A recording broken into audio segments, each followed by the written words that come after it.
시간 릴리어스 호튼 언더우드 서거 100주기 기념 행사에 함께 해주시는 모든 분들 감사합니다. 오늘 기념 행사는 1부 추모 예배와 2부 기념 강연을 온라인으로 진행하게 되겠습니다. 지금부터 릴리어스 호튼 언더우드 서거 100주기 추모 예배를 시작하겠습니다. 다 같이 일어나셔서 부름받아 나선 이 몸 같이 찬송하시겠습니다.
모두 자리에 앉으시겠습니다.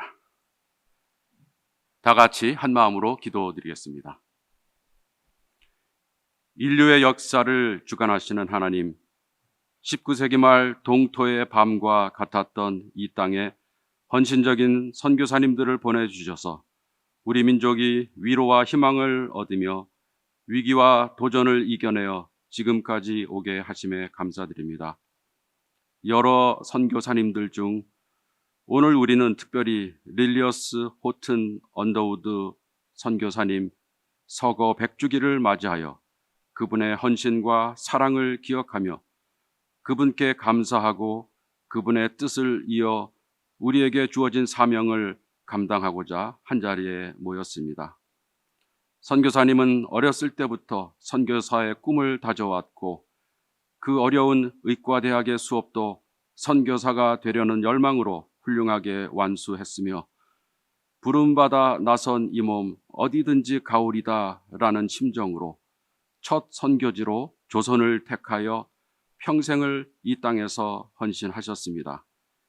이렇게 우리 민족의 구원과 치유를 위해 전 생애를 바치신 선교사님의 그 숭고한 뜻을 우리 모두 마음에 곰곰이 되새기며 그분의 희생을 헛되게 하지 않고 기대를 저버리지 않도록 최선을 다하는 우리가 되게 해 주소서. 오늘 추모식이 오른손이 하는 일을 왼손이 모르게 하라는 성경 말씀대로 수많은 훌륭한 사역을 드러나지 않게 수행하시고 100년 전 하나님 품으로 가신 선교사님의 족적을 조금이나마 더 알아가는 기회가 되게 하시고 우리 모두가 언더우드 선교사님 부부가 물려주신 연세라는 유산을 정성스럽게 계승하고 발전시키려는 다짐을 하는 시간이 되게 해 주소서. 코로나 감염병으로 고통당하는 이 세대를 위해서 콜레라 퇴치를 위해 헌신했던 선교사님의 지혜와 희생정신을 본받아서 우리의 능력이 닿는 데까지 위로와 도움을 주는 연세가 되게 축복해 주시옵소서. 오늘 이 추모 예배와 이어지는 기념 강연에도 주님께서 함께 해 주시옵소서. 모든 것 감사드리며 예수 그리스도의 이름으로 기도드립니다. 아멘.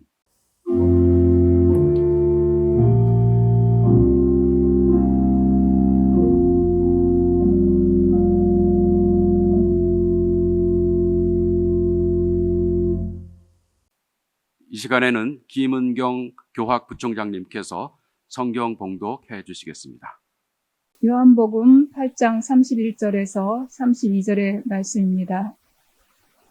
예수께서 자기를 믿는 유대 사람들에게 말씀하셨다.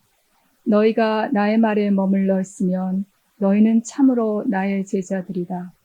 그리고 너희는 진리를 알게 될 것이며 진리가 너희를 자유롭게 할 것이다. 아멘. 이 시간에는 우리 학교 서승환 총장님께서 기념사 해주시겠습니다.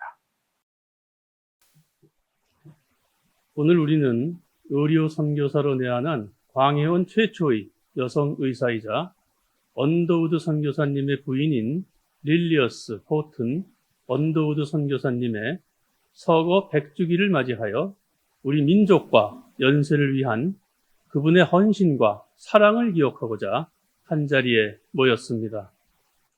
선교사님은 1851년 미국 뉴욕주 알바니에서 태어나셨고 의료 선교사가 되기로 결심하여 시카고 여자의과대학에서 공부를 마친 후 1888년 3월 27일에 미 북장로회 파송 의료 선교사로 내한하였습니다. 릴리어스 호튼 언더우드 선교사님은 명성황후의 시의와 제중원 부인과 의사로 진료를 하시면서 의술과 복음 전파를 통해 하나님의 사랑을 우리 민족에게 전해 주셨습니다. 내한 이듬해 언더우드 선교사님과 결혼한 후 두 분이 함께 뜻을 모아 교육, 의료, 여성, 문서 등 다양한 영역의 선교 사역에 힘을 쏟으시면서 우리 민족의 복음화를 위해 크게 기여하셨습니다. 언더우드 선교사님이 돌아가신 이후에도 한국에 계속 남아 연세의 기틀을 놓는 일에 최선을 다하시던 중 1921년 10월 29일 하나님의 부르심을 받으셔서 양화진 외국인 선교사 묘역에 안장되셨습니다. 오늘날 연세대학교가 세계 최고의 기독교 고등교육기관 중 하나로 발전하게 된 것은 이렇듯 릴리어스 호튼 언더우드 선교사님과 같은 분이 우리 민족의 선교와 교육을 위해 드린 기도와 헌신 덕분입니다. 서거 100주기를 맞아 많은 연세인들이 함께 모여 그분을 기리는 것이 마땅하지만 코로나19로 인해 이렇게 온라인으로 추모의 자리를 마련했습니다. 시공을 초월하여 더 많은 분들이 선교사님의 발자취를 회상해보는 기회가 되기를 바랍니다. 특별히 가족을 대표해 자리에 함께해 주신 원한석 이사님께 감사의 인사를 드립니다. 오늘 추모 예배 후에 진행되는 릴리어스 호튼 언더우드 기념 강좌를 위해 수고해 주신 정미현 교목님과 엘리자베스 언더우드 교수님, 이현주 교수님 세 분께도 깊이 감사드립니다. 릴리어스 호튼 언더우드 선교사님의 삶과 선교 사역의 의미에 대해서 깊이 생각해보는 시간이 되길 바랍니다. 언더우드 선교사님과 릴리어스 호튼 언더우드 선교사님을 비롯한 수많은 선각자들의 헌신을 바탕으로 세워진 우리 연세대학교는 진리와 자유를 향한 연세의 도전이라는 기치로 비전 연세 150을 선포하고 그분들의 뜻에 따라 기독교 대학의 참된 면모를 갖추기 위해 최선을 다하고자 합니다. 문명의 전환기에 연세대학교가 하늘이 맡겨준 사명을 잘 감당하면서 인류의 갈 길을 밝혀주는 등불이 될 수 있도록 여러분의 많은 기도와 격려를 부탁드립니다. 감사합니다. 이 시간에는 릴리어스 호튼 언더우드 선교사님의 활동을 소개하는 영상을 다 같이 보시겠습니다. 광해원 최초의 여성 전문 의료인이자 명성황후의 주치의였으며 교육과 선교 등 여러 방면에서 활약한 최초라는 수식어가 어울리는 선교사. 언더우드 선교사의 가장 든든한 동역자였으며 투철한 소명의식과 지극한 한국 사랑으로 언더우드의 사후에도 조선에 남아 꿋꿋이 소명을 다한 강인한 여성. 그녀의 이름은 릴리어스 호튼 언더우드입니다.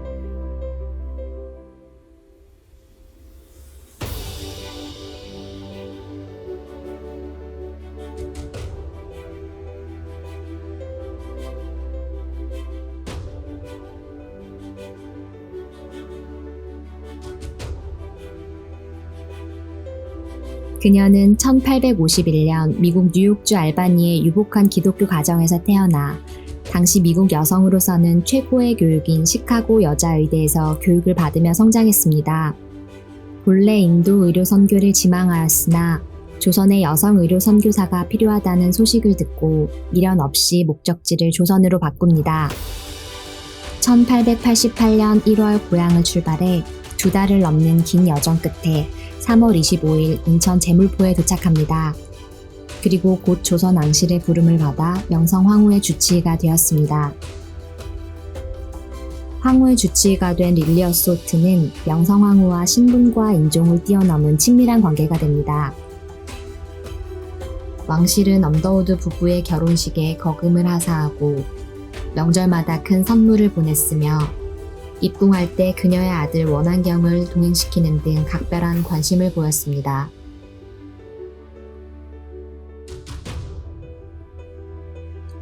조선에 도착한 이듬해인 1889년 3월 14일, 릴리어스 호튼은 언더우드와 결혼합니다. 언더우드 부부의 신혼여행은 특별했습니다. 신혼여행으로 이북지방을 순회 선교하는 계획을 세운 것입니다. 동료 선교사들이 모두 반대할 만큼 위험한 일이었지만 언더우드 부부는 이를 강행합니다. 여성이 제대로 된 치료나 교육을 받기 어려웠던 당시 릴리어스 호튼의 사역은 매우 귀중한 것이었습니다.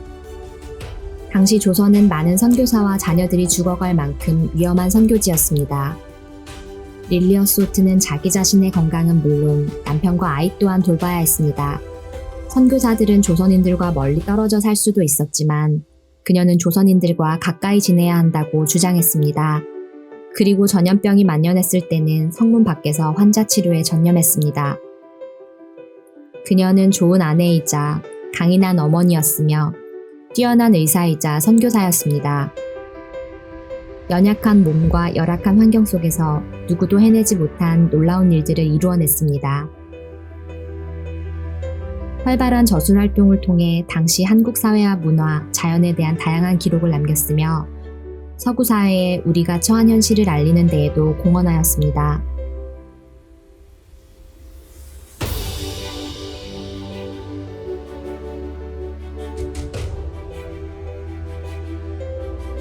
(1916년 10월) 남편 언더우드 선교사는 하나님의 품에 안깁니다.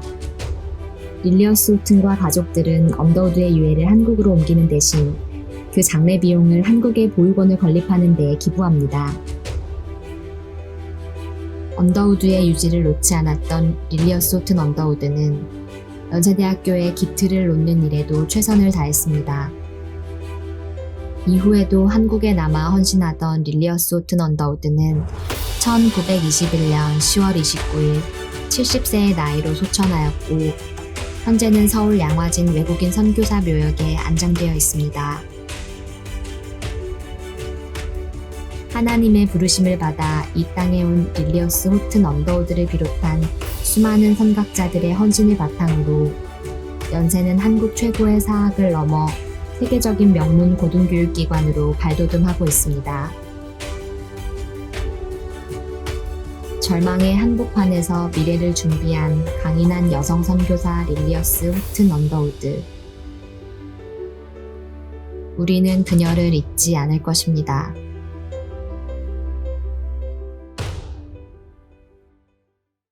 릴리어스 호튼 언더우드 선교사님의 생애를 짧은 영상으로 저희들이 감상을 했습니다. 이 시간에는 언더우드 가족 소개 및 인사의 말씀을 언더우드가 4세이신 원한석 이사님께서 해주시겠습니다. 안녕하십니까. 릴리어스 호튼 언더우드 선교사님 증손자 원한석입니다. 먼저 우리 가족 대표로 오늘 이렇게 나와서 인사할 수 있게 되는 것은 영광스럽게 생각합니다. 또는 먼저 연세대학교는 이런 추모 예배가 준비해 주셔서 대단히 축하드리고 감사합니다. 릴리어스는 매우 중요한 사람이었습니다. 아주 중요한 역할을 했고 우리 선교 활동 내에서는 아주 핵심적인 그 자리가 잡았습니다. 여러분은 잘 아시겠는데 전통적인 문화에 남성은 여성 몸이 보는 거이나 손대는 거는 제한적이었습니다. 그래서 서양 과학으로 가진 의과 활동은 여성하고 드리려고 하는데 절벽이 많았습니다. 그때 제주면은 애를 많이 써가지고 미국에 여성 선교사, 여성 의과 의사 하나 보내달라고 요청했는데 릴리어스는 그 소식 들어가지고 한국에 가겠다고는 결정됐습니다. 여러분은 아시겠지만 19세기에 여성 의사는 세계적으로 많지 않았습니다. 아마도 릴리어스는 어느 쪽으로 어느 활동하는 거는 선택권은 넓을 것이라고 생각하는데 한국으로 와가지고 선교사 되겠다고 결정을 했습니다. 그거 매우 중요한 사례입니다. 많은 여성들이 한국에 와가지고 중요한 선교 활동했는데 아쉽게 우리가 지금 대부분 기억 남는 거는 남성밖에 없습니다. 사실 선교사 개수로 보면 여성 선교사는 3분의 2 정도 됐는데 오늘다와 같이 이렇게 특별한 예배 보는 거는 드물합니다. 사실은 기독교가 이렇게 퍼지게 되는 거는 여성 통해서 그랬습니다. 여성 선교사도 있었고 또는 전도사는 집마다 이렇게 전달해가지고 대한민국은 기독교 나라가 됐습니다. 자, 오늘 저뿐만 아니고 미국에 계시는 베스 네빌은 릴리어스 여동생 레오노라의 손자입니다. 베스 네빌은 영상 준비해가지고 이거 통해서 만나게 하겠습니다. Hi, my name is Elizabeth Egan Neville. I'm called Beth, and my grandmother was Leonora Horton Egan, and she was Lilias Horton Underwood's younger sister. In our family archives, we have this photo. I know it's also in Korea. So this is my, this would be Lilias, my great aunt, and this would be my great grandmother, her mother. This is my grandmother, Lilias' sister. Particularly interested in showing it to you because I wanted to paint the Korean cabinet that she received as a gift from the Underwoods in Korea. This cabinet was black lacquer with mother of pearl inlay. It's owned by my sister down in New Jersey at Phyllis Egan Beals. And we all loved this cabinet. It was such a beautiful example of exotic work with brass and so on. And I've always admired the artwork that she had in her home. It was a very big influence on me in becoming an artist. Thank you, Beth, for that very nice introduction. 오늘 베th 네블뿐만 아니고 우리 사촌 엘리자베스 언더우드도 2부에 강의할 것입니다. 우리 언더우드가 많은 사람은 릴리어스 또는 연세대학교 대해서 관심 아직도 많이 갖고 있습니다. 또다시 한번 연세대학교는 오늘 이렇게 추모 예배가 준비해 주셔서 축하도 드리고 감사드립니다. 감사합니다. 감사합니다. 릴리어스 호튼 언더우드 선교사님의 전송자 되시는 우리 원한석 이사님의 인사 말씀 감사드리고 또 세계 곳곳에서 오늘 이 날을 기억하면서 소중한 시간을 가져주시는 모든 분들께 감사드립니다. 언더우드 선교사님의 후손이 이렇게 우리 곁에 가까이 있다는 것도 우리 연세로서는 큰 축복인 것 같습니다. 오늘 추모 예배와 또 이어지는 기념 강좌를 위해서 수고해 주시는 모든 분들께 감사드립니다. 그리고 영상을 통해서 이 소중한 자리에 함께해 주시는 모든 분들께 감사드립니다. 일부 추모 예배가 끝난 다음에 곧바로 이어서 기념 강좌가 있겠습니다. 여러분들 계속해서 관심 가지시고 시청해 주시기 바랍니다. 이제는 우리 다 같이 일어나셔서 하나님의 진리 등대를 같이 부르시겠습니다.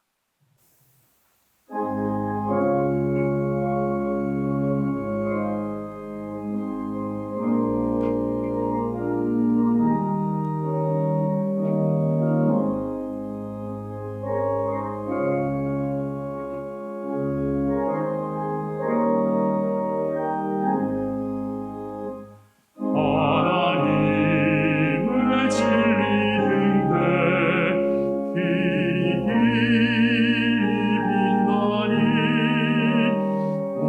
우리들도 등대되어 주의 사랑 비추세 우리 작은 불을 켜서 험한 바다 비추세 물에 빠져 헤매느니 건져내어 살리세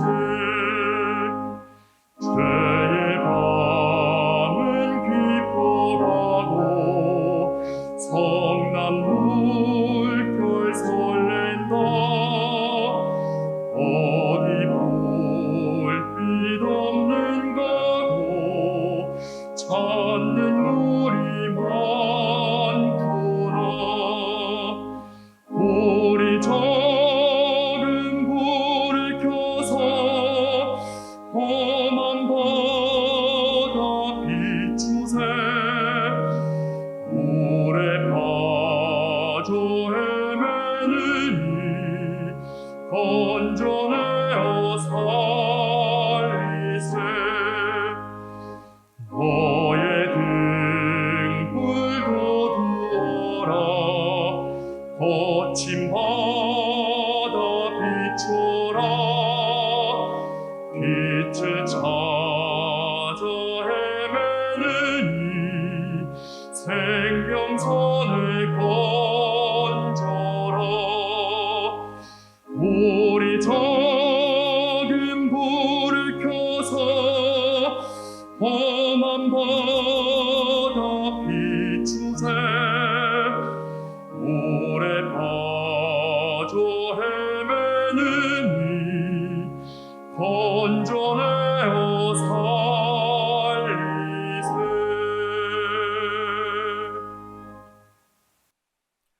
기도드리겠습니다. 예수 그리스도의 크신 은혜와 하나님의 놀라운 사랑과 성령의 감화, 인도하심이 릴리어스 호튼 언더우드 선교사님 서거 100주기를 맞아 그분의 헌신과 사랑을 상기하며 그분이 남기신 유업을 최선을 다해 계승하고 발전시키기로 다짐하는 모든 연세인들 위해, 그리고 선교사님의 모든 후손들 위해 지금부터 영원토록 함께 하시기를 간절히 축원하옵나이다. 아멘.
이어서 제2부 기념 강좌를 시작하겠습니다. 기념 강좌는 두 분이 강연을 해주시고 한 분이 논찬을 해주시는 순서로 진행을 하겠습니다. 첫 번째 강연은 정미연 교목님께서 다중적 선교의 선구자, 그녀의 이름은 릴리어스 호튼 언더우드라는 제목으로 강연을 해주시겠습니다.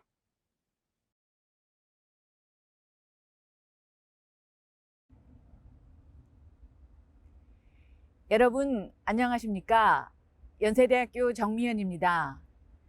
저는 오늘 우리나라 최초의 서양 의료기관인 광해원 모형에 있는 역사의 뜰에서 인사 올립니다. 미국 북장로교회 선교회 파송으로 우리나라에 들어온 최초의 여성 의사 릴리어스 호튼 언더우드를 소개하고자 하기 위함입니다. 다중적 선교의 선구자라고 불리울 수 있는 릴리어스 호튼 언더우드. 어떤 분이셨을까요? 릴리어스 호튼 언더우드는 1851년에 제임스 맨드빌 호튼과 마틸다 맥퍼슨 호튼의 딸로 태어나게 됩니다.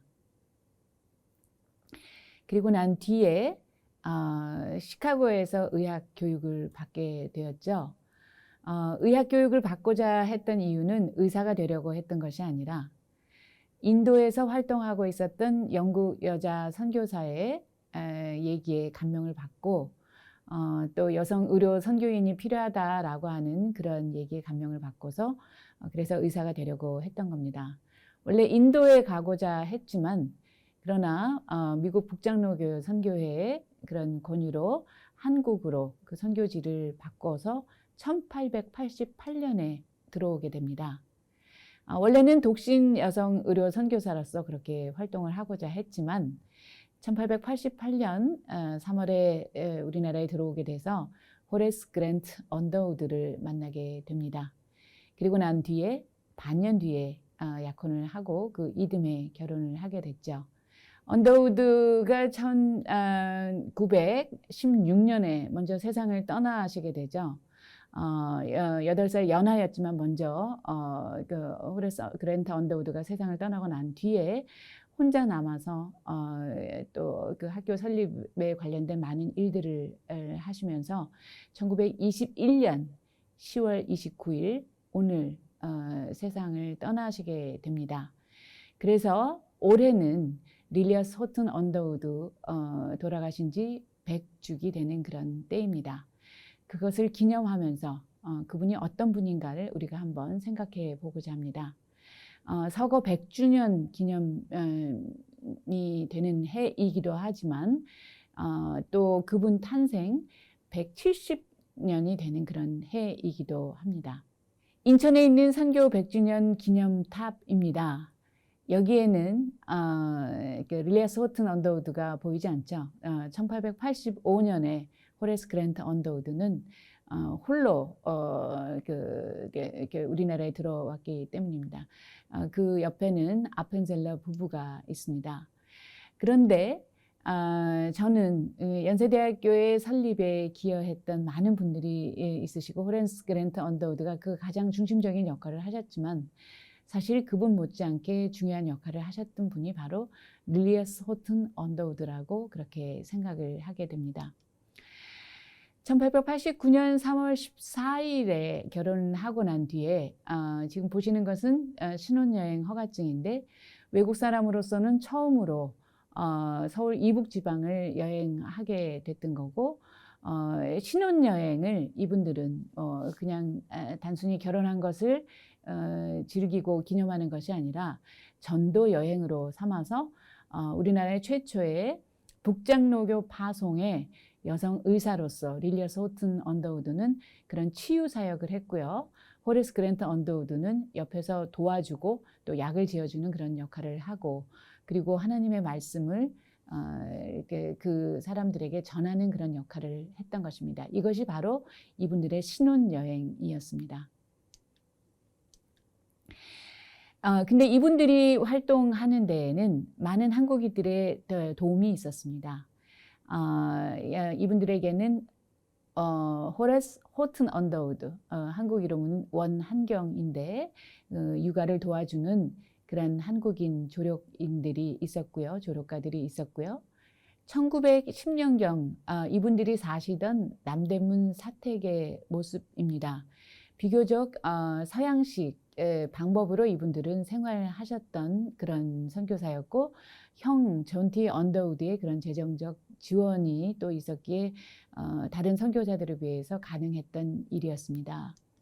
릴리어스 호튼 언더우드의 그런 사역의 내용은 굉장히 제가 다중적인 선교의 방법이었다. 또 사역의 선구자라고 말씀을 드렸는데 의료, 전도, 교육의 세 가지 방법에서 저는 여러분들에게 그 내용을 설명드리고자 합니다.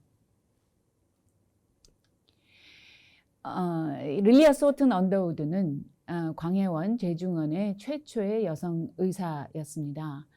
그 이전에 의료 선교사로 들어왔던 애니 앨러스가 있었지만 전문적인 의학 교육을 모두 마치고 들어오신 분이 아니기 때문에 릴리어스 호튼 언더우드가 북장로교 파송 최초의 여성 의사가 되고 들어오시자마자 그 광해원 제중원의 분뇨과를 맡아서 하셨죠. 그리고 이분의 주로 하셨던 일은 명성황후의 주치의의 역할을 하셨던 것이고 보시는 것은 팔찌와 거울인데 손거울인데 명성황후의 하사품이었습니다. 그리고 명성황후와 굉장히 밀접한 그런 우정을 나누었던 분이시기도 하였는데 이 장면은 명성황후가 처참하게 시해되고 난 뒤에 바로 장례식을 열 수가 없었죠. 2년 뒤에 그 장례식 장면입니다. 그런데 릴리어스 호튼 언더우드가 바로 여기에 대해서 아주 자세한 그런 기록들을 있어서 명성황후 장례식이 어떻게 진행됐는지 우리가 알 수 있기도 합니다. 그리고 그 명성황후가 굉장히 명석하고 훌륭한 분이라는 그런 기록을 많이 릴리아 소튼 남기기도 했고, 또 그 분을 통하여서 또 우리 고등교육기관을 만들고자 했던 그런 또 꿈을 나누었던 그런 친구이기도 하셨습니다. 그런 우정을 나누었던 것은 명성황후와 같은 그런 신분에 있는 분들을 위한 그런 주치의의 역할을 했을 뿐만이 아니라 릴리아 호튼 언더우드는 지금의 독립문 근처에 프레드릭 언더우드 진료소와 휴 오닐 진료소를 마련을 해서 1895년 전염병이 창궐했을 때뿐만이 아니라 또 의료 혜택을 제대로 받을 수 없는 서대문 밖에 있는 아주 가난한 계층의 사람들에게 이런 진료를 하면서 또 거기에서 복음의 말씀을 아울러서 전했던 그런 바가 있습니다. 그래서 릴리아 호튼 언더우드는 복음 전파를 위한 그런 역할을 했을 뿐만이 아니라 이제 치유 사역과 복음 전파를 위한 사역을 같이 연결하셨던 분이시기도 합니다. 그리고 또 서울의 이북 지방에 주로 많이 그런 전도 여행을 다니셨기도 하는데, 이렇게 가마 타고 앞에 호레스 그랜트 언더우드는 걸어서, 그리고 아들 호레스 호튼은 그 옆에서 걸어가는 그런 장면 보시기도 하시고요. 또 여기에는 로버트 그리어슨 부부와 함께 이런 치유 사역을 했던 그런 사진 여러분들이 보고 계십니다. 또 전도 사역에도 많은 한국인들의 도움이 있었습니다. 그 가운데서 대표적인 것이 우리나라의 최초로 개신교 최초의 교회를 황해도 솔레에 세우셨던 서상윤, 이분이 나중에는 또 세문안 교회에서 또 굉장히 적극적인 그런 활동을 하시게 되죠. 이분이 이제 병원 진료실에서 전도지를 나누어 주면서 또 전도 사역을 하는데 굉장히 많은 도움을 주셨던 분이기도 합니다. 그 외에도 릴리아 호튼의 전도 사역은 문서 선교, 문서 번역으로 이어지기도 하는데, 이때에도 한국인의 도움이 있었습니다. 대표적인 인물이 박태원. 보시는 이 장면은 로버트 루이스 스티븐슨이 1891년도에 썼던 병중소마라고 하는 The Battle Imp라고 하는 이 책자를 이제 한국어로 릴리아 호튼 언더우드가 번역을 하게 됐습니다. 그 외에도 릴리아 호튼 언더우드가 로버트 루이스 스티븐슨, 남태평양에서 나름대로 또 그 선교 활동을 했던 스티븐슨의 글에 감명을 많이 받았던 모양입니다. 그래서 스티븐슨의 여러 저서들을 우리나라에 소개했던 것이 릴리아 호튼 언더우드입니다. 이 외에도 많은 그런 전도 사역에 필요한 그런 내용들을 릴리아 호튼 언더우드가 번역해서 출간하게 되는데, 그때 한국인의 도움이 물론 있었다는 겁니다. 그 외에도 릴리아 호튼 언더우드는 많은 저서들을 남기게 됩니다. 여성 글쓰기의 원형이라고도 할까요? 그래서 당시의 상황들, 그리고 언더우드의 사역의 내용들을 우리가 많이 전달받게 됩니다. 이 안에 있는 그런 내용들을 통하여서 당시의 사회 문화적 배경에 대해서도 우리가 이해를 할 수 있는 그런 귀중한 자료이기도 합니다. 이런 전도 사업 외에 특별히 릴리아 호튼 언더우드는 여성을 위한, 여성과 함께하는 교육 사업을 많이 해 나가셨는데, 한 가지 인용해 보겠습니다. 연례 보고서에 나왔던 한 내용입니다. 언더우드 부인은 세문안 교회 여자들을 대상으로 사역을 계속하고 있는데, 한 주일에 4개의 대규모 성경 공부반 외에 주간 교사반이 있습니다. 건강이 허락할 때 그녀는 시골의 여성 사업을 감독하는 것을 도왔습니다. 릴리아 호튼 언더우드는 서울에 있는 세문안 교회를 중심으로 그렇게 여성 전도 교육 사업을 활발하게 벌여 나가셨을 뿐만이 아니라 전국 각지에서 또 여성 성경 공부반을 이렇게 지속적으로 이어나가셨고 또 방문하실 때마다 그런 사경회를 통하여서 그런 선교 공부반 또 여기에는 여성 전도 부인들 또 이분들의 도움이 많이 있으셨죠. 또 그분들과 협력 관계 속에서 이런 여성 교육 사업을 계속 이어나가셨던 바가 있습니다. 그리고 나서 릴리아 소튼 언더우드가 한국 여성들에서 이렇게 표현을 하였습니다. 한국에서 그리스도교 선교 사업이 진행되는 곳마다 여성 그리스도교인들의 활약은 눈부시다. 그들의 단순하고 열성적인 믿음과 헌신, 시련과 박해를 견디는 인내심, 온갖 어려움 가운데 봉사하고 자신의 본분을 다하는 모습은 우리에게 큰 신앙적 영감을 주게 되며 완전하고 화려한 복음의 빛과 기회를 갖고 성장한 우리는 그들에게 질책과 도전을 받게 된다. 라는 그런 표현을 남기셨습니다. 굉장히 겸손한 또 자기 반성적인 표현 그리고 한국 여성들을 높이는 그런 표현이기도 합니다. 바로 이러한 여성 교육뿐만이 아니라 본격적으로 여러 형태의 그런 교육 사업들을 하셨던 것이라고 저는 평가하고 싶은데요. 그 대표적인 것이 언더우드가 시작했던 고아학당을 통하여서 김규식을 길러낸 일이었습니다. 호레스 그랜트 언더우드와 릴리아 소튼 언더우드에게는 그 아들인 호레스 호튼 언더우드가 있었지만 또 그 외에도 이 김규식 바로 이분이 버려져 있는 고아의 형태로 어려움을 당하고 있을 때 이렇게 이분을 또 데려다가 키우고 또 그렇게 교육을 시켜서 나중에 우리나라의 민족 지도자로서 활동할 수 있는 그런 기틀을 마련해 주셨다고 봅니다. 이분은 임시정부의 상하이 임시정부의 부수석을 지내셨던 뿐만이 아니라 또 1919년도에는 파리 강화회의에 가서 우리나라의 독립을 위한 주권을 위한 그런 활동을 활발하게 하셨던 그런 대표적인 인물이기도 합니다. 릴리아 소튼 언더우드는 그러면 교육 사업에 어떻게 기여를 하게 되었는가? 1916년에 10월 12일에 안타깝게도 호레스 그랜트 언더우드가 미국에서 소천하시게 되죠. 그 이후에 시아주번이 되시는 존 T 언더우드의 또 협력을 받아서 계속 이런 재정 지원을 받아서 언더우드와 같이 꿈꾸었던 교육 사업이 잘 마무리되도록 그렇게 노력을 하게 됩니다.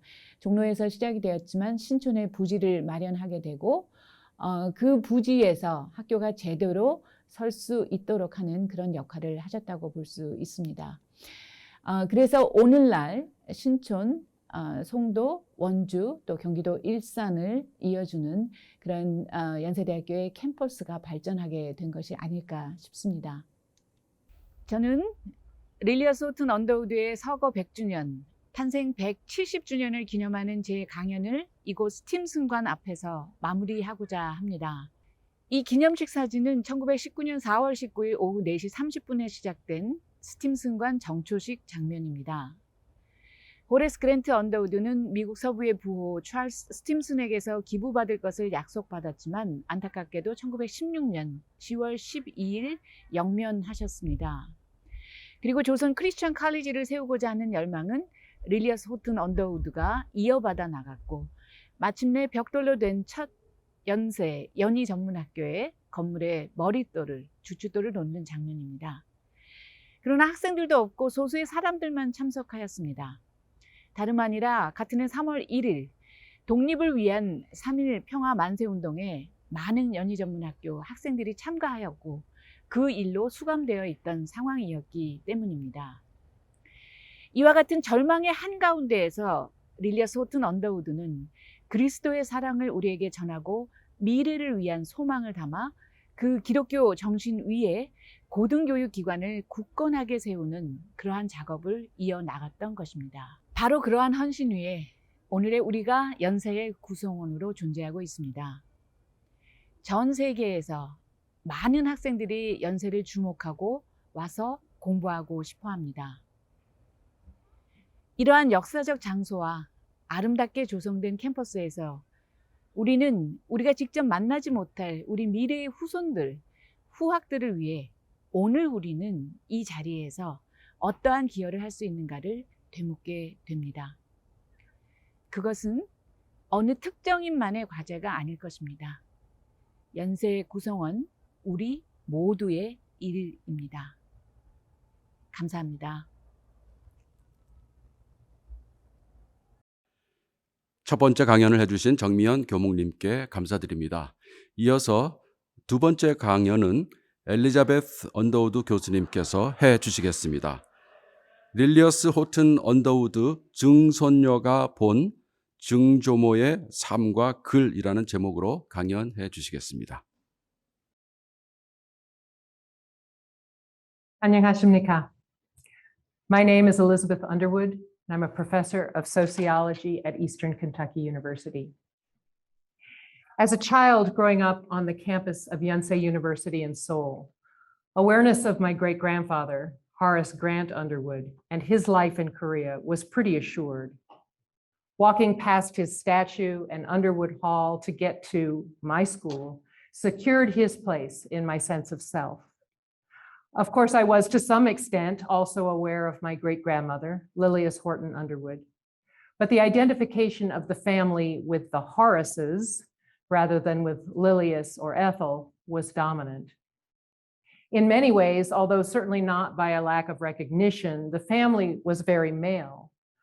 Horace and Lilias had just one child, a son. He had 5 children, 4 of whom were boys. And of the 9 children in my generation who were raised in Korea, just 2 of us were girls. So discovering Lilias's English language books as an adolescent was almost a transformative moment. Yes, I was surrounded by many professional and successful women in my youth, but here was not only a female doctor from the turn of the 20th century, but an author as well. Moreover, she went to Korea as a single woman, content with the idea of remaining single. It was her books that got me interested in the family's history in Korea, in the encounter between American missionaries and Koreans, and even more in the understanding of the relationship between faith and culture. I found her stories of her life in Korea, from interactions with the Queen and others in the court, to work with the poor in the schools, and especially in her travels around the country, inspiring. Certainly in my youth, I found her writing quaint or perhaps antiquated. Her conversational style and old-fashioned way of talking about race and civilizations and Koreans was somewhat off-putting, even to an adolescent reader. College in the United States led to even more curiosity and questioning as I learned about America's racial history and a different view of America's history abroad. Critiques of missionary activities as cultural imperialism, analyses of writings like those of Lilias as exhibiting cultural and racial superiority, and dismissals of the entire missionary enterprise as tantamount to cultural genocide were a bit of a shock to the system of a missionary daughter and granddaughter and great-granddaughter. But at the same time, I recalled my initial readings of Lilias's books and found that there was some measure of truth in these assessments. Yes, in some ways, Lilias's approach to writing about Korea fits the narrative of the era, a sentiment of negative comparison, whether viewed in terms of dark versus light, uncivilized versus civilized, or strange and familiar, is seemingly present. But it's not the complete story of Lilias's response and approach to Korea. And neither is the story of missionaries as told a complete one. I've written about the cultural encounter between missionaries and Koreans elsewhere, but today I want to focus in more on what the rest of the story is regarding Lilias's writings on Korea. And in doing so, I want to draw on a recent emphasis in the helping fields in fields in the United States, such as nursing and social work, fields where in a multicultural society, cross-cultural work is very common and very needed. For the past 3 decades, there has been an emphasis on becoming culturally competent that's been taught in these fields. The idea being that in medical work and social work, practitioners should become competent in negotiating the cultures of the individuals with whom they work. Cultural competence can be defined as the ability to communicate and engage knowledgeably with people across cultural differences. It suggests a possibility of completion, that one can become culturally competent. Critics suggest that it too easily can be taught as a series of checkboxes to complete, rather than a real grappling with culture. More recently, a concept of cultural humility has been delineated. This concept urges a lifelong process of self-reflection, personal critique, and a growing awareness of biases. As opposed to seeking a competence, the idea is to approach cultural differences with ongoing humility, openness, and curiosity. In the helping fields, this concept of cultural humility is a comparatively new one, first enunciated in the late 1990s, and only now coming to play in the training of healing professionals. That said, I would argue that in the writings of Lilias Underwood, we see this process of developing cultural humility, that we see self-reflection, personal critique, and a growing awareness of bias. Let me start with one example. In her tale for young people of the life of her son in Korea, a book she calls With Tommy Tompkins in Korea, Lilias tells a story of her small son saying that when they get to heaven, his mother will not be able to recognize their Korean friends. I will quote her. She will see a gentlemanly old foreigner come in and never guess that it is he. By foreigner, Lilias explains to her readers, little Horace meant American or white, since that was how they referred to their community in Korea, as the foreign community. She then writes that upon reflection, she too had been assuming that everyone in heaven would be European or American, and that the people in heaven were white. An example of self-reflection, a beginning awareness of racial bias. In the same story, she repeatedly tells her American young readers stories of strange and backward things in Korea, but she follows them with not only a culturally relativistic answer, that is an explanation of why it makes sense in Korea, but in some cases goes on to suggest that it may be even better than the way things are done in the United States. I'll paraphrase a few examples. Isn't it strange the way Koreans address letters? They start with the country, and then the city, and then the address, completely backwards from ours.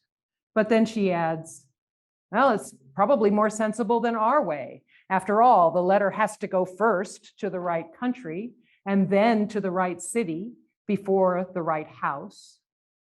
Or isn't it strange that with so many hungry people, Koreans don't drink milk? And then she pauses and reports on numerous deaths of children in New York City caused by milk that has gone bad or been poorly produced, writing, milk is the most dangerous medium for bacteria. And while she describes Korean streets as dirty and unhygienic, she reminds her readers of the filth found in many American cities. In other places, her critique of American cultural patterns is more subtle. For instance, in discussing the one-story houses of houses in Korea, the one-story buildings there, she says, here again, we see the need of Western enlightenment. Oh, poor Koreans, if they could just once taste the joy of living in a 3-story and basement house with a dining room underground, the nursery in the garret, all cozily in a block of exactly similar dwellings with a backyard 25 feet by 25 feet, overlooked by hundreds of neighbors. And just in case her reader doesn't see the sarcasm in her point, she adds, Tompkins Omni, this is how she refers to herself in this text, hadn't a single flight of stairs in her own house, and she had become so demoralized she positively liked it. In Lilius's better-known book, 15 Years Among the Topknots, she's more direct, writing, in our superb self-satisfaction, we often deceive ourselves in fancying that Orientals view with open-mouthed admiration everything European or American. And then she goes on to provide proof to the contrary. In short, Lilius's writings exhibit self-reflection and awareness of bias and the humility necessary to work towards overcoming those biases.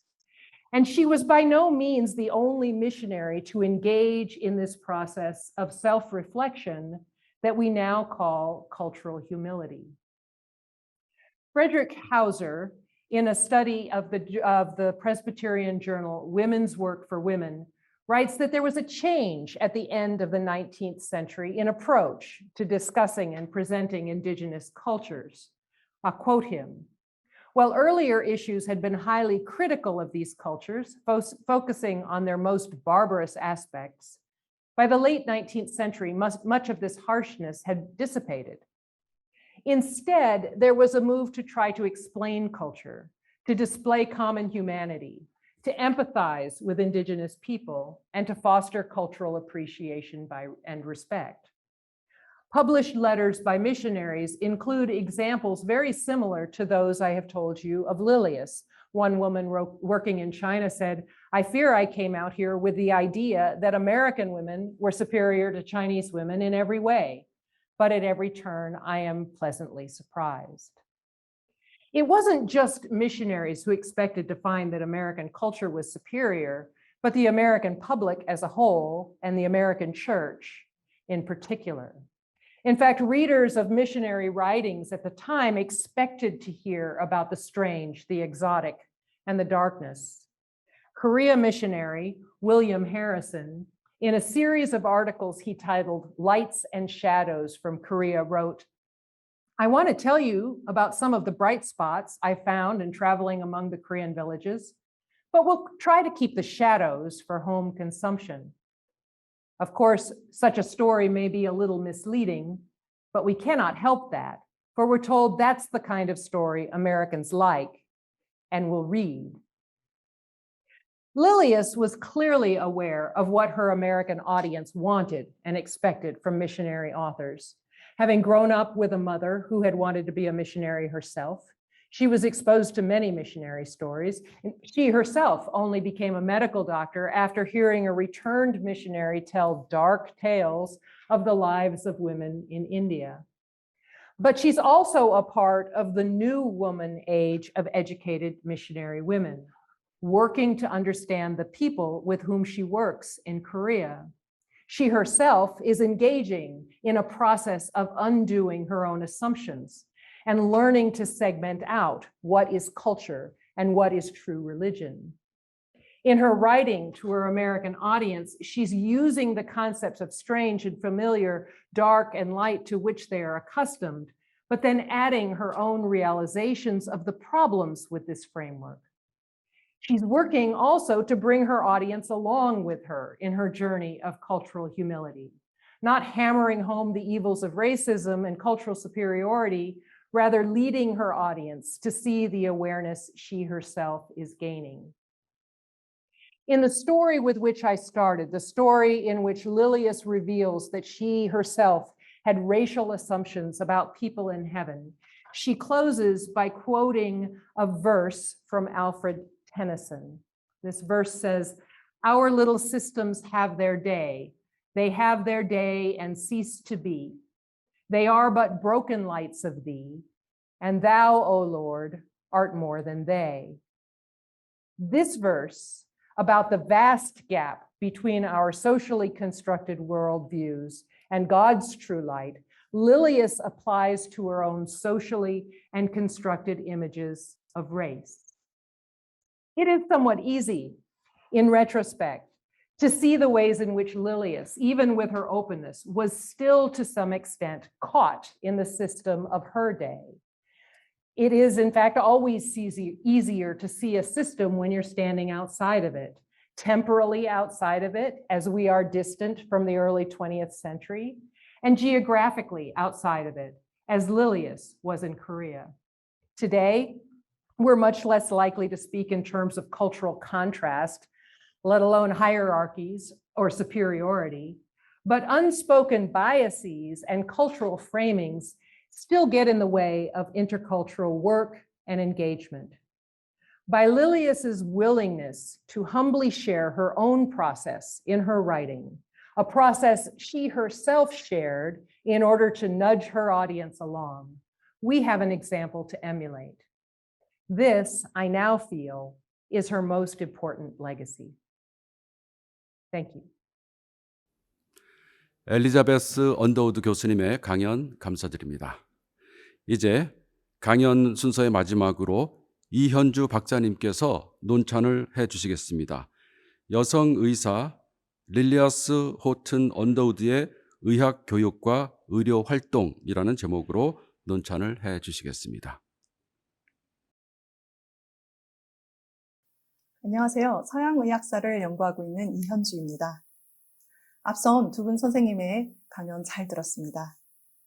미국 의학사를 전공하고 여성 의료인 및 19세기 말에서 20세기 미국의 의료 선교에 관심을 가져온 저에게 릴리어스 호튼 언더우드의 삶은 그 시기 미국과 한국을 잇는 의학, 종교, 그리고 여성에 대해 관찰할 수 있도록 하는 훌륭한 역사적 렌즈입니다. 릴리어스 호튼은 15세가 되던 1866년 가족과 함께 뉴욕에서 시카고로 이주했습니다. 이 시기는 시카고가 경제, 물류, 교육 등의 다양한 측면에서 중서부 지역의 주요한 도시로 성장했던 그러한 시기입니다.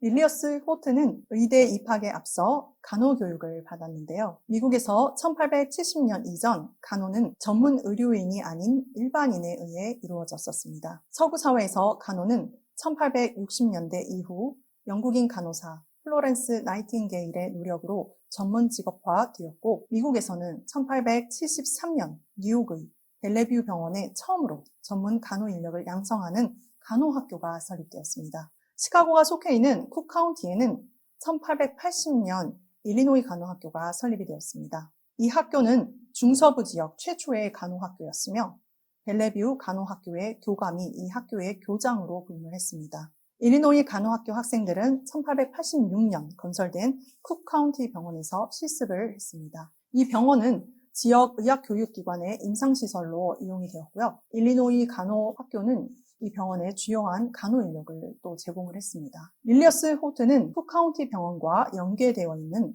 일리노이 간호학교에서 반년간 간호 교육을 받았고 그녀가 해외 선교의 결심을 하는데 크게 영향을 미친 인도에서 온 여성 선교사 페이즈 니터와의 운명적인 만남도 바로 이곳 시카고 쿡 카운티 병원에서 이루어졌습니다. 이때 페이즈 니터는 해외 선교지에서 여성 의사의 중요성을 강조했다고 합니다. 쿡 카운티 병원의 전경을 보고 계시고요. 일리노이 간호학교 그리고 학생 기숙사의 모습과 1883년 첫 졸업생 사진의 모습을 보시고 계십니다. 1883년 시카고에 장로교회 병원이 개원하게 되는데 병원의 출판물에 따르면 호튼의 아버지는 병원의 임원직을 맡고 계셨고요. 릴리어스 호튼은 어머니와 함께 병원 운영에 다각적인 도움을 제공하는 여성 고협회의 회원으로 활동했습니다. 시카고 여자의과대학에 입학한 릴리어스 호튼은 3년의 교육과정을 이수하고 1887년 의대를 졸업합니다. 시카고 여자의과대학의 역사는 릴리어스 호튼이 임상 경험을 쌓은 시카고 여성아동병원의 역사와 긴밀하게 연관이 되어 있습니다.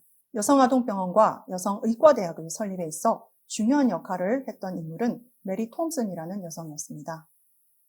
미국 최초의 여성의과대학인 뉴 잉글랜드 여성의과대학을 졸업한 톰슨은 1856년에 미국 최초의 여성의사인 엘리자베스 블랙웰에 의해서 설립된 뉴욕 여성아동치료소의 감흥을 받아 1865년 시카고 여성아동병원을 개원했습니다. 이 진료소는 기존의 빈민을 대상으로 하는 진료소의 개념에 여성과 아동 중심 진료를 도입한 곳으로 빈민 여성과 아동에게 내외과적 치료를 제공하고 약품을 공급하며 능숙한 간호사를 양성하는 것을 그 목표로 하고 있었습니다. 그러나 톰스는 간호교육에 머무르지 않고 여성에게 평등한 의학 교육 기회를 마련해주고자 윌리엄 히스바이포트를 도와 1870년 시카고 여성병원 대학을 건립했습니다. 1879년 시카고 여자의과대학으로 개명한 이 학교는 릴리어스 호튼이 입학할 즈음인 1884년경에는 병원에서 분리된 교육기관으로 발전해 있었고 1892년에는 노스웨스턴 대학에 합병되어 노스웨스턴 대학 여성의학부로 명칭이 변경되게 됩니다. 다음 슬라이드는 릴리어스 호튼이 의학 교육을 받던 1880년대 중반 일리노이주 지역의 의과대학 설립 현황을 보여주는 표입니다. 이 시기 시카고는 동부 지역에 이어 미국의 의학 교육에 있어 중요한 지역으로 성장해가고 있었지만 여학생의 입학에 개방적이었을 것으로 추정되는 동종요법, 절충주의, 물리치료 등의 비정규 의학교를 제외하고 1880년대 여성 입학이 가능한 이 지역 학교는 시카고 여자의과대학이 유일했을 것으로 보입니다.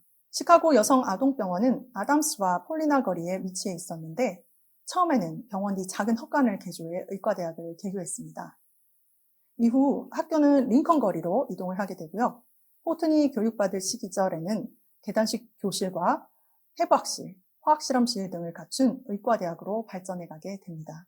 현재 자료가 남아있는 1870년대 교과과정을 보면 정신의학, 약학과 치료, 의학이론, 해부학, 생리학, 화학, 수술, 병리학 등의 강의와 더불어 여성 및 아동 질병, 여성 수술, 산과, 부인과에 대한 교육이 제공되었던 것을 알 수 있습니다. 시카고 여자의과대학은 첫 졸업생을 배출한 1873년 이래 호튼이 졸업한 1887년까지 총 191명의 여성의사를 배출했습니다. 졸업생들은 간혹 육아와 결혼으로 인해서 의료활동을 중단한 경우도 있었지만 개업, 병원, 자선운동, 학교교육, 선교 등의 영역에서 활발한 활동을 했습니다. 임상 분야뿐 아니라 의학 지식 및 의과학 연구 발전에도 기여를 했습니다. 1870년대 이후 해외 선교에 있어 의료 선교사의 파견이 증가하고 특히 미국이 주도적인 역할을 해나가는 가운데 해외 선교에 있어 여성의 역할 및 참여 또한 증대되게 됩니다. 이에 해외 선교에 참여하게 되는 여성 의사의 수도 늘어나게 되죠. 시카고 여자의과대학 경우에는 1874년에서 87년 사이에 191명의 졸업생 중 12명이 해외에서 의료 선교 활동을 했고요. 중국, 인도, 한국, 일본의 선교를 떠났습니다. 한국에서 사역한 두 분 중에 한 분은 1887년 호튼과 함께 졸업한 메타 하워드였습니다. 같은 해 4월 장로교 의료 선교사로 임명된 릴리어스 호튼은 1888년 한국에 내한하게 되었고 애니 앨러스를 이어 그 해부터 1895년 명성황후가 시해될 때까지 시의로 활동을 했습니다. 이와 함께 릴리어스 호튼 언더우드는 제중원, 프레드릭 언더우드 효양소, 휴 오닐 진료소 및 왕진을 통해 여성과 어린이 환자들을 진료했고요. 1895년 콜레라가 유행할 때는 감염병 환자, 특히 빈민 환자들의 치료를 돕기도 했습니다. 이후 건강상의 이유로 이전과 같은 직접적인 의료 활동을 이어갈 수 없었지만 선교사로서의 열정을 이어나가게 됩니다. 여성에 대한 사회적 편견이 존재하고 여성의 영역이 가정으로 제한되었던 19세기에 여성에게 의과대학 입학과 의사로서의 삶은 하나의 도전이었습니다. 현대의학의 아버지로 불리며 미국의 현대의학교 모델이 된 존스 호킨스 대학의 창립자 중 한 명이었던 캐나다의 의사 윌리엄 오슬러는 이 세상에는 세 가지 종류의 사람들이 있는데 남성, 여성, 그리고 여성 의사다라는 말을 남겼고 이 시기 여성과 의사의 정체성이 얼마나 양립하기 어려운 것이었는지를 알 수 있게 합니다. 의학교육기관 및 의료 현장에서 여성이 배척되는 가운데 여성병원과 대학은 여성에게 평등한 교육 및 임상 경험 그리고 사회적으로 소외된 여성과 아동에게 치료의 기회를 제공하는 대안으로 보완되었습니다. 여성과 의사라는 두 개의 정체성의 양립 가능성에 대한 논란이 아직 컸던 19세기 의료계의 불평등으로 인해 해외 여성 선교가 미국 내에서 자리 잡지 못한 여성 의사들에게 직업적 기회로 보여졌을 수 있다라는 주장도 있지만 이는 19세기 말에서 20세기에 걸친 해외 여성 의료 선교의 수많은 동기를 설명하는 데 있어 일부분을 이야기해 주는 것이라고 생각이 됩니다. 1870년대 이후 의료 선교의 중요성의 증가, 기독교 내에서 여성 조직의 성장 등의 요인과 더불어 이 시기는 여성의 사회 참여가 증가하고 참정권 운동과 같은 여성의 정치적 평등에 대한 요구가 높아졌던 시기이며 여성 고등교육 및 전문 직업인으로의 성장이 고조되었던 시기였습니다. 그러나 여성에 대한 사회적 편견이 아직 많이 남아있는 가운데 해외 선교는 여성이 삶에 있어서 자율성을 확보하고 또 누릴 수 있는 하나의 기회로 여겨지기도 했었습니다. 더불어 무엇이 그녀들을 낯선 해외로 이끌었느냐에 대한 질문에 대해 그녀들 스스로 깨닫지 못했던 시대적 한계가 존재할지라도 우리는 신념과 믿음이 가지는 무게를 결코 가볍게 생각할 수 없습니다. 더불어 1세기가 넘는 시간을 거슬러 올라가 이러한 다양한 가치들이 한 인간의 삶에서 어떻게 실제적으로 그리고 다각적으로 구현되었는지를 역사적으로 재구성해내기 위해서는 앞으로 더 많은 구체적인 사례 연구가 필요한 부분이라고 생각이 됩니다. 한편 이 시기 여성의 사회 진출과 관련해 전통적으로 여성의 영역으로 인식되었던 돌봄의 영역이 사회적으로 확장된 형태인 교육, 간호, 도서관 사서, 아동, 여성 진료 등의 영역에 머물러 있었다는 비판이 있습니다. 그러나 이러한 시대적 한계에도 불구하고 이 시기 사회와 종교, 의학의 영역에서 활동했던 여성들은 그 경계를 넘나드는 가치의 의미를 느끼고 공유했던 것으로 보입니다. 미국의 유명한 사회사업가인 제인 애덤스는 자신의 회고록에서 다음과 같은 말을 남겼습니다. 젊은 시절 여러 벗들과 사귀면서 나는 다양한 사회운동이 본질에서 서로 유사한 면모가 있다는 사실을 알게 됐다. 실제로 미션 스쿨의 활동은 외국의 세틀먼트 활동과 크게 다르지 않았다. 헐하우스를 방문한 사람들 가운데 우리 활동에 가장 큰 공감을 보낸 이들은 선교 활동을 마치고 돌아온 선교사들이다. 여성의사 릴리어스 호튼 언더우드도 당대의 많은 여성들이 공유했던 그 본질을 종교와 의학의 영역에서 실천했던 인물이었으며 21세기의 관점에서 보여지는 한계에도 불구하고 이들을 통해 과거 사회와 의학에서 소외되었던 빈민, 여성, 그리고 아동에 대한 인식이 한 걸음 더 나아갈 수 있지 않았나 하고 생각해 봅니다. 경청해 주셔서 감사합니다. 논찬을 해주신 이현주 박사님께 감사드립니다. 이상으로 기념 강연 순서를 모두 마치겠습니다. 오늘 이렇게 릴리어스 호튼 언더우드 선교사님 서거 100주기를 맞이하여서 추모 예배와 기념 강좌에 참여해 주신 모든 분들께 감사드립니다. 이것으로 모든 순서를 마치겠습니다. 감사합니다.